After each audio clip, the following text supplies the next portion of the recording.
There's two sides to estimating. There's the number crunching side. This is the quantities, the rates, the takeoffs, putting all the data together to estimate the costs of doing something.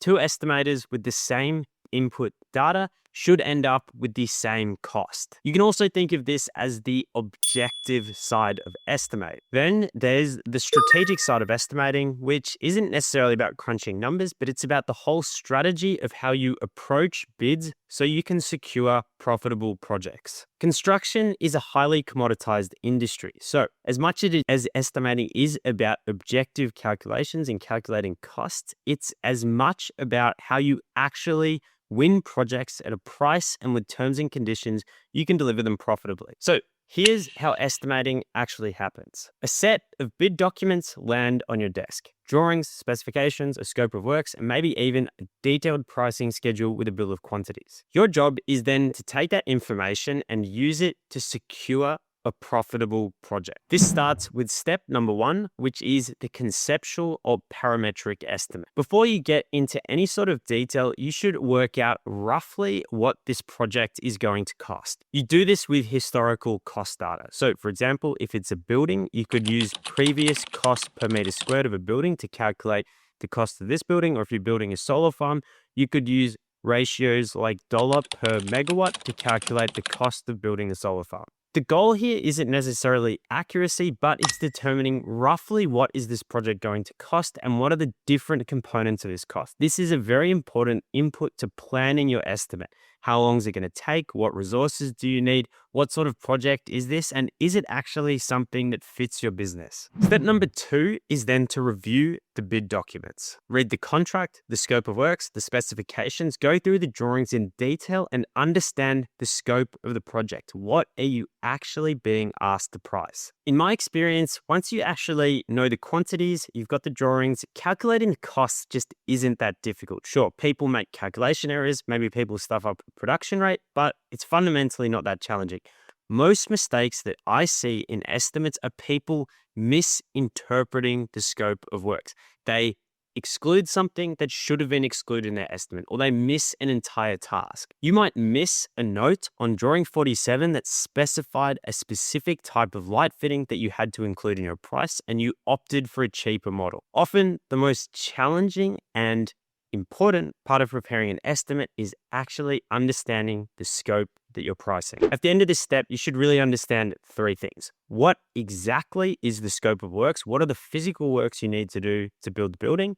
What are the biggest risks? Where are the biggest sources of uncertainty? And what is missing or ambiguous, and what is the position you are going to take on that? The next step is then to create a pricing schedule. A pricing schedule is a structured breakdown of the project scope into all the line items you price. It's almost like a table of contents for your estimate. Every dollar that gets spent to deliver the project should fit in a specific line item within your pricing schedule. Importantly, when you submit your estimate, this is how you will present your price to the client. So this is also how they will understand what you have included and importantly excluded from your scope. You can generally have two types of line items. You can have visible cost items. So these are things that you would present to your client when you submit your quotes, but you can also have hidden cost items. So things like overheads, insurances, bonds that you don't want to present in your pricing schedule, but these cost items would be spread over your visible costs. Step number 4 is to then price your direct costs. The direct costs are the costs of doing the physical construction work. So labor,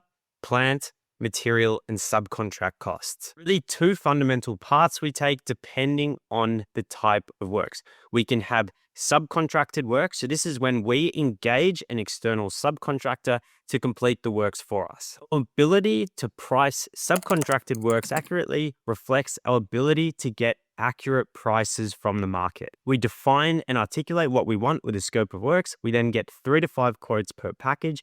We then compare these quotes, adjust for inclusions and exclusions, and include the subcontract cost in our estimate. The key here is adjusting for the inclusions and exclusions for the subcontractor so it actually matches the scope we're pricing. The other type of work we have are self-perform works. This is where we're responsible for coordinating the works in detail.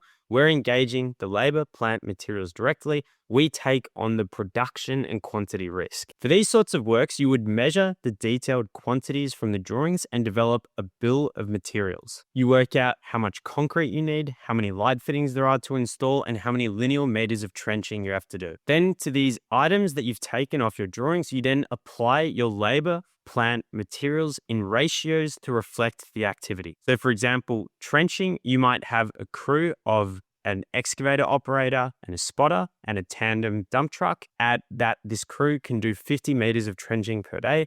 And for every linear meter of trenching, they need half a cubic meter of rock to backfill. You have the amount you've measured from the drawings plus the resources you need per unit. And then you take your quantities times your cost to get your totals. Next, we need to factor in our overhead costs, our risk, and our margin. Once our direct costs have been compiled, we simply layer on everything else. We can do these as percentage markups, or we can do detailed buildups. For example, preliminaries and overheads will be site management, insurance, temporary facilities we need, and these costs are usually a function of the duration of the project. So we need to work out roughly how long the project will take us. Then we need to know whether we need a project manager for 6 months or 12 months, how long we need to hire office facilities for. The thing with these overhead costs is, unlike direct costs, they aren't shown on the drawing, so we need an understanding of what is required to run the project. Then we can apply our risk allowances. We can make specific risk allowances for things we know could go wrong, for example, bad weather, or we can make general allowances for what we don't know. For example, a 10% allowance for contingency. Then we apply our margin, which is our profit, which is what the company would earn from the project, and our corporate overheads, which is our ongoing business running costs, like bidding new work that are not specific to a project. Our sell price to the client is then our direct cost plus our indirect cost plus our risk and our margin. Before we then submit our estimate, we should comprehensively check that we've covered everything. Have we included everything in our submission that the client was asking for? And if we are excluding anything, do we explicitly state that in our proposal? Do we understand what our major cost drivers are? And for very important variables like our labor rate, our production rate, or a key subcontract quote, have we carefully checked them and are we 100% confident in them? Then once we've done that, we prepare a submission letter where we state our inclusions and our exclusions and attach our pricing schedule to it. Our client should crystal clear understand exactly what is included and excluded from our price. If you want to learn more, then we've got a complete 3-hour guide to construction estimating that you can watch next.